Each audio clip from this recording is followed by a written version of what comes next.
l'actualité, une présentation de Addict Remorquage et Transport et Mécanique, les spécialistes. Maintenant à Montmagny, c'est Addict, 234-34-61.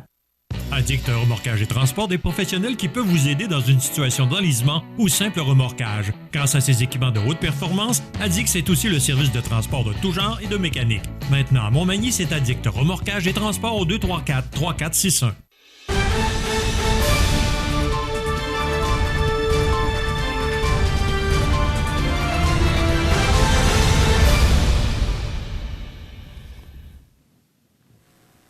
Les grands titres de l'actualité de ce mercredi 31 août, dernière journée du mois d'août. Je me sens triste ce matin quand... Écoute, j'aime l'automne, je pense que c'est ma saison préférée.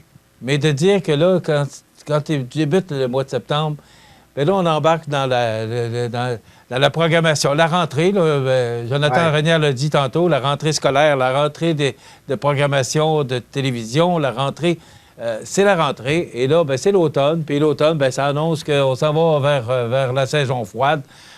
Donc, quand on termine le mois d'août, là, ça veut dire que l'été s'en va bien et que les vacances, c'est derrière nous, puis on avance. Alors, je me sens toujours un peu triste, là, les derniers jours du mois d'août. Alors, on est le mois d'août. José Soucy, bon matin. Bon matin, effectivement, le fun est fini, hein? Pardon? Le fun est fini. Oui, bien là, je pense qu'il faut penser que à partir de la semaine prochaine, là, ben c'est les occupations, là, ça part. C'est parti pour... la routine qui rembarque en réalité. Le 1er septembre, ou les premiers jours de septembre, ou le lendemain de la fête du travail, José, peut-être, c'est peut-être plus réel de dire que le mardi matin, le lendemain de la fête du travail, bien là, c'est parti, on se rembarque pour une autre année. C'est un peu comme le retour à l'école après les fêtes. Là. Il y avait les rois. Là, le lundi, tout était fermé. Puis le mardi, tu as commencé à l'école. Et je me souviens très bien, la petite école au secondaire. Premier cours de la journée, c'était en mathématiques. Bon, là, on rentre à l'école. On était plus ou moins de bonne humeur. Là, on entend notre professeur dire « Veuillez ouvrir votre cahier à la page 38. » T'entendais les gens. Et ça partait de voir ça, hein? Oui! chercher extraire la racine carrée. Ouais. Ouais. Moi, c'était les mathématiques modernes avec sœur Rachel Deschênes, que j'ai adorée, là, qui était une excellente professeure, mais c'était les mathématiques modernes. Une excellente professeure, mais dans une matière que je n'étais pas le meilleur. OK. José, oui.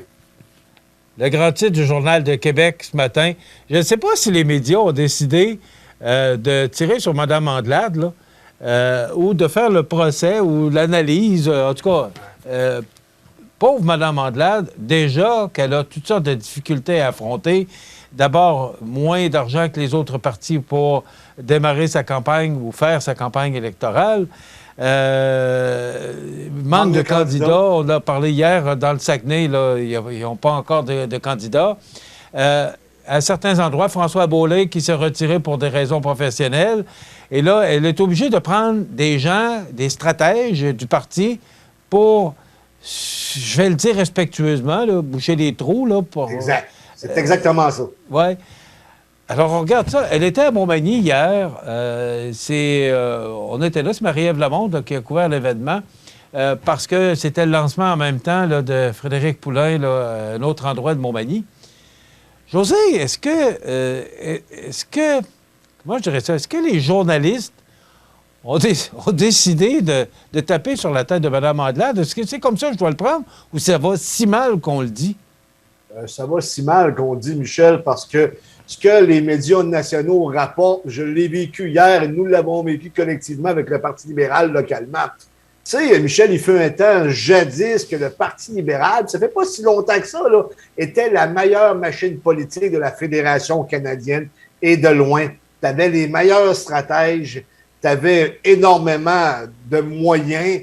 C'était le camp du non représenté dans un parti politique, c'est-à-dire que le Parti libéral voulait que le Québec demeure au sein de la Fédération canadienne. Il faisait face depuis à peu près 40 ans à un Parti québécois consentant actuellement, qui est carrément en descente, mais qui n'est pas tout à fait mort. Je pourrais en revenir plus tard. Là. Il y a encore des chances de survie pour le Parti québécois. Mais revenons au Parti libéral hier. Michel, ça fait quand même assez longtemps que je suis journaliste et j'ai fait de la politique également. Et ce qui est important maintenant, désormais, avec les réseaux sociaux, surtout, c'est les communications.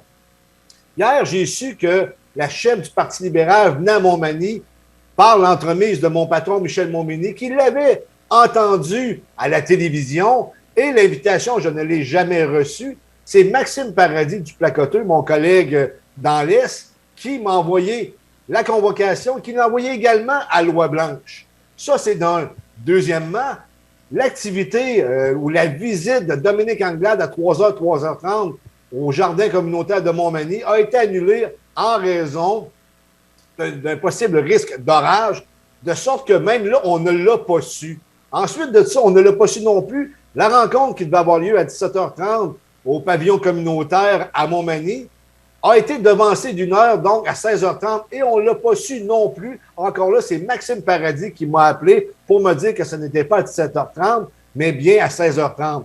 L'autre aspect du fiasco libéral hier, c'est que l'autobus de journalistes qui suivait l'autobus libéral est resté en panne. C'est-à-dire est tombé en panne plutôt. Pour tout racheter. Ça se mal aller. En plus, le candidat local, Sylvain Lemieux, et c'est dans le Journal de Québec ce matin, je l'ai partagé sur la page Facebook de CMA TV, il est pour le troisième lien, il est pour l'idée à Éric Duhaime de faire un pont au lieu d'un tunnel en plus, et ce qui donne raison, encore une fois, à Maxime Paradis, qui m'avait dit à micro fermé que Sylvain Lemieux est davantage un candidat conservateur qu'un candidat libéral. Donc, Sylvain Lemieux est contre la position de son parti qui ne veut pas de troisième lien à Québec. Tu comprends-tu qu'il n'y a pas grand-chose qui fonctionne là-dedans? José, on voit sur la photo M. Norbert Morin, qui a été près d'une quinzaine d'années député de Côte-du-Sud, là. Absolument. Je ne sais pas comment, il ne parlera pas, bien sûr, puis on comprend, là. Je ne sais pas comment il se sent pour avoir fait partie, tu l'as mentionné tantôt, le Parti libéral, c'était une grosse machine. On en a parlé machine sur gagnante. Oui, et de voir aujourd'hui que la machine est aussi amochée que ça, je ne sais pas. Puis écoute, est-ce que ça ne peut pas dépendre juste de la chef, là? Mme Anglade est quand même articulée devant les microphones, devant les journalistes. Elle est quand même, elle défend bien ses dossiers. Mais de plus en plus, on voit que la machine manque d'huile. Manque d'huile, elle manque de eau, elle manque de bien des choses, selon moi, Michel. Tu as raison, c'est pas totalement de la faute de Dominique Anglade parce qu'elle s'exprime bien. C'est la machine derrière qui n'est que l'ombre d'elle-même qu'elle fut jadis. Tu n'as aucune comparaison. C'est des erreurs par-dessus erreurs. Tu sais, il y a des campagnes électorales là, que ça va très bien. Actuellement, Éric Duhaime, ça va très bien, sa campagne électorale. Il n'y a pas trop d'anicroche. Je veux dire, là, la campagne est jeune, on va se le dire.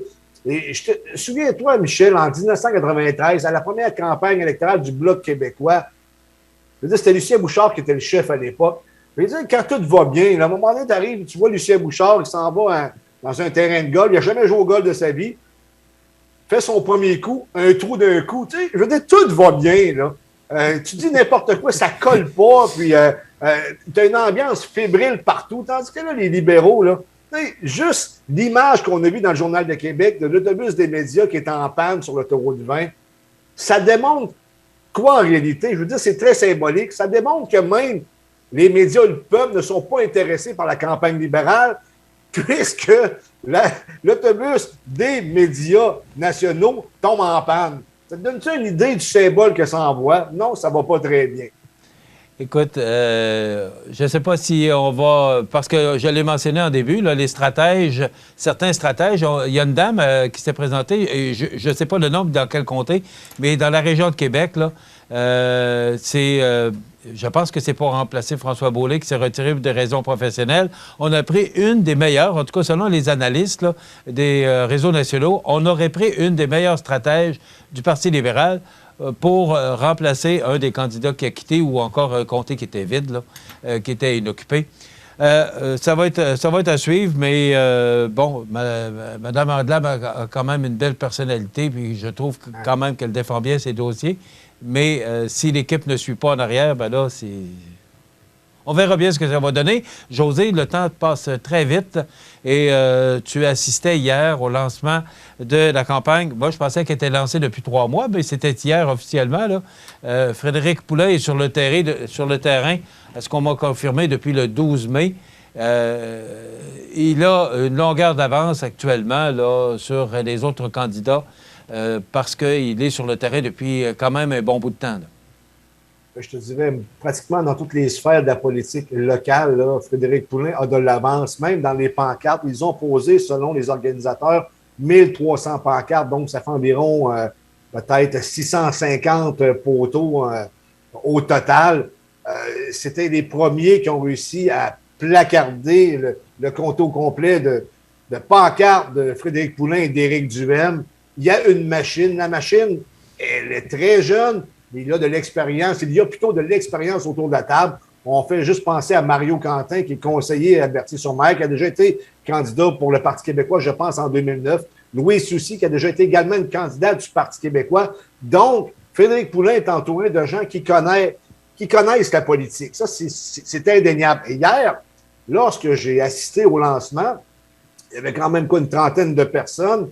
Et j'en ai fait, Michel, là, sincèrement, des campagnes électorales comme journaliste et comme soldat ou lieutenant, comme je l'ai dit hier. J'en ai entre 10 et 14. Il faudrait que je les compte comme il faut, là, mais j'ai quand même une certaine expérience là-dedans.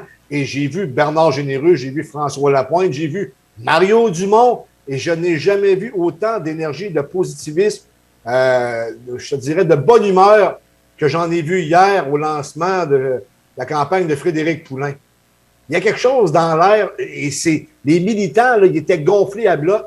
Et c'est de valeur que j'ai pas réussi à prendre des images, là, mais ça sent bien, là, on est en train de s'équiper là, pour vous montrer éventuellement des images. Et lorsque ça s'est mis à applaudir, Michel, là, ça m'a quasiment fait mal aux oreilles à force que les gens ont applaudi. Et il l'a dit lui-même, d'ailleurs, le candidat, c'est pas quelqu'un là, qui va rayonner par un charisme incroyable, sauf qu'il parle avec son cœur et ça paraît. Hier, il a fait un discours extrêmement bien senti, dont j'ai sorti quelques extraits, notamment en lien avec la crise covidienne. C'était quand même un très bon discours qui avait été travaillé et qui, je te dirais, frappait aux bonnes places ou lançait ses flèches dans les cibles pour faire comprendre aux gens en place le pourquoi que M. Poulain s'était lancé en politique. Je peux dire une chose, que actuellement, si la tendance se maintient, ça va très bien pour la campagne de Frédéric Poulain, mais en même temps, avec 125 candidats qui ont plus ou moins d'expérience au Québec pour le Parti conservateur du Québec, ben, tu risques aussi des fois d'avoir certains candidats qui moi je te dirais, qui sortent quelques perles aussi. Là. C'est à faire attention. Mais actuellement, la tendance est très bonne pour le Parti conservateur d'Éric Duhaime et localement pour la campagne de Frédéric Poulain. On est qu'à la 3e journée de la campagne, José. On aura l'occasion de parler aussi de ce qui se passe. Mais les autres candidats, pour l'instant, sont un peu plus silencieux. On était là pour Sylvain Lemieux hier. On va voir Québec solidaire, Parti québécois et également M. Rivet, qu'on va voir à un moment donné arriver, là, parce que, bon, il est nommé depuis samedi comme candidat pour la CAQ pour remplacer Mme Proulx. Alors, on verra bien. Là, on devrait entendre parler de lui sous peu. José, le temps passe très vite, il reste 3 minutes. Québec solidaire qui refuse de baisser temporairement la taxe québécoise sur l'essence en raison des changements climatiques. Michel, une petite parenthèse pour le dernier sujet. Il reste 4 jours pour faire le lancement de campagne. Un lancement de campagne, tu ne peux pas faire ça la 2e semaine. Fait que d'ici samedi, le Parti québécois et la Coalition Avenir Québec devraient faire leur lancement de campagne. Est-ce que Québec solidaire le fait? Est-ce que M. Dufour le fait? Ben, je ne suis pas au courant, du moins. OK.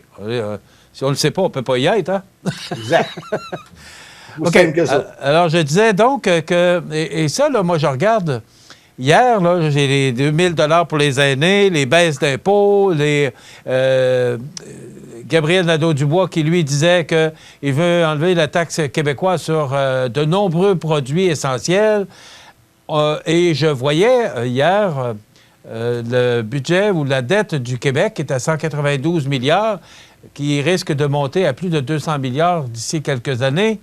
On va payer ça avec quoi? Écoute, c'est la question qu'on doit collectivement se poser.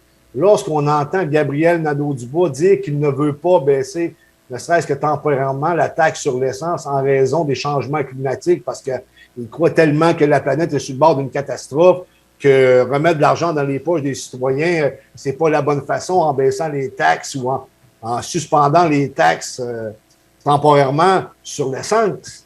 Mais je peux te dire une chose, son discours, il peut être populaire à certains endroits à Montréal, puis dans certains secteurs à Québec, mais en Côte-du-Sud, dans la région, là, c'est pas très populaire. Les gens en arrachent, ils ont des difficultés. Tu as lu ce matin une lettre ouverte d'Alexandra Lemieux, la présidente de la Chambre de commerce locale. Il y a des gros problèmes. Les gens ont besoin de liquidité, ont besoin de reprendre leur souffle. Et les propositions de Québec solidaire, je m'excuse, là, ça ne sera pas très populaire en région, sans l'ombre d'un doute. José, on va suivre ça, mais je trouve que les promesses actuellement par rapport aux baisses d'impôts, pourquoi on ne les a pas baissé les impôts avant? C'est la question que je me pose. Là. Parce qu'on n'était pas en campagne électorale. Ouais. En passant, on termine là-dessus. 1,75 $ l'essence ce matin un peu partout dans la région de Montmagny. Et il a baissé le prix du baril a baissé de près de 5 $ hier soir. Là. Donc, à suivre. C'est une bonne nouvelle, Michel, mais il est encore 75 cents trop haut. Oui. Bonne journée, José. Salut, bonne journée. Demain, on reçoit Catherine Couillard, qui est la directrice générale. Vous savez que c'est le Carrefour mondial de l'accordéon. Alors, Catherine Couillard du Carrefour mondial demain. Et on aura la Saint-Hubert, M. Jean-Marc Fréjot, vendredi. Bonne journée.